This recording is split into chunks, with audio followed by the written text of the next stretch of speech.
बड़ी कृपा हुई है जो आपके अंदर ये प्रश्न जागृत हुए हैं। हम जीवन मुक्त होने के लिए आए हैं। हर योनियों में हमने वही सब भोग भोगे जो हमारे अंदर चाहत है। बताने की जरूरत नहीं, सबके हृदय में है। जो अंदर चाहत है, सुख पाने की लालसा, भोगों में, ये भोग लूं, ये भोग लूं, ये पद मिल जाए, रुपया मिल जाए, ऐसा मकान हो जाए, ऐसा ऐसा ऐसा, तो मैं सुखी हो जाऊंगा। ये माया की वृत्तियां हैं। जो तुम सोच रहे हो उससे ज्यादा किसी के पास है, पर वो भी सोच रहा है, वो भी तृप्त नहीं है। विश्व में, ब्रह्मांड में कहीं भी किसी, मान लो आप तो अपने को जानते हैं केवल, और सही पूछो तो अपने को भी नहीं जानते। केवल शरीर और वासना को समझ पा रहे हैं, अपने स्वरूप को तो नहीं जानते ना आप। लेकिन यहाँ तो बहुत सब स्वरूप आते हैं, धनी मानी पदाधिकारी सब। जब तक बच्चा भगवान का भजन नहीं, तब तक कभी किसी को तृप्ति नहीं है। न धन से, न भोगों से, न पद से, न किसी से।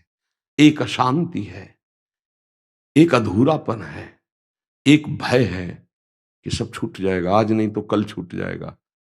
हम मुक्त होने के लिए आए हैं। काम, क्रोध, लोभ, मोह, मद, मत्सर, इनकी गुलामी से मुक्त होने के लिए आए हैं।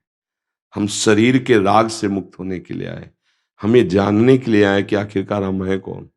ये तो हम नहीं है, ये तो हम नहीं है, क्योंकि वास्तविक ये हम नहीं है। ये हमारा रहने का स्थान है, ढांचा। जैसे हम मकान नहीं है, मकान को बोलते हैं मेरा मकान, इसको बोलते हैं मेरा शरीर।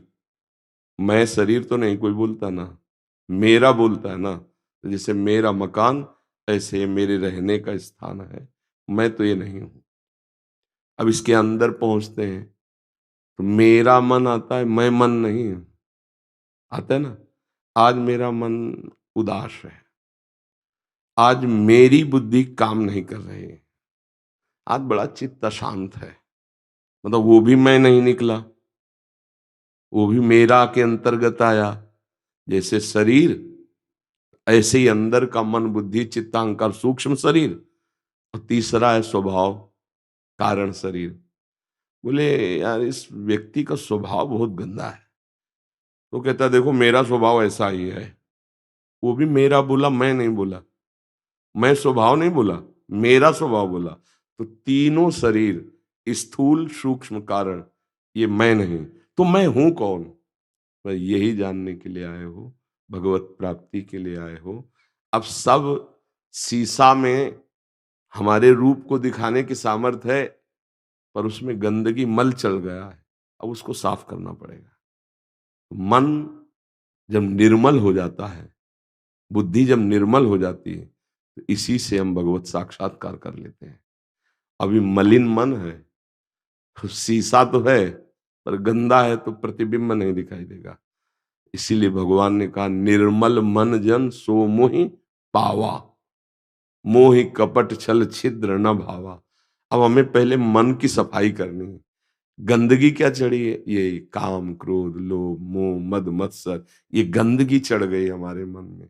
अब उसके साफ करने का जो साबुन है, वो सत्संग है।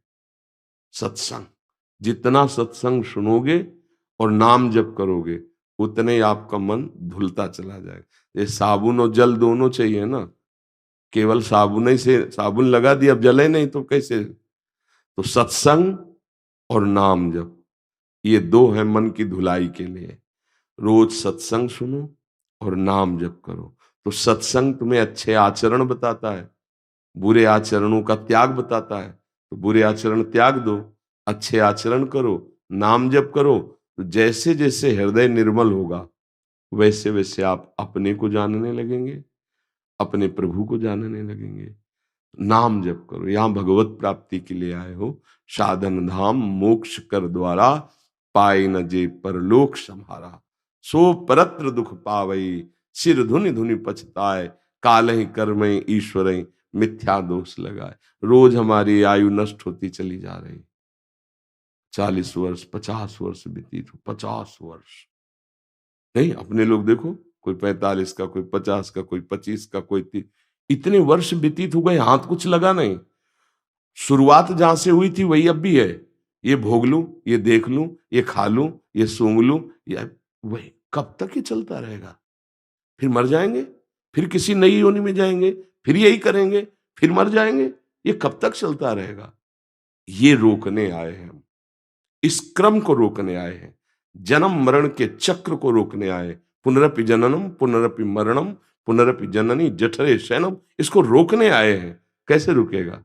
सत्संग और नाम जप। साधन को हरि भजन है, कै सत्संग सहाय।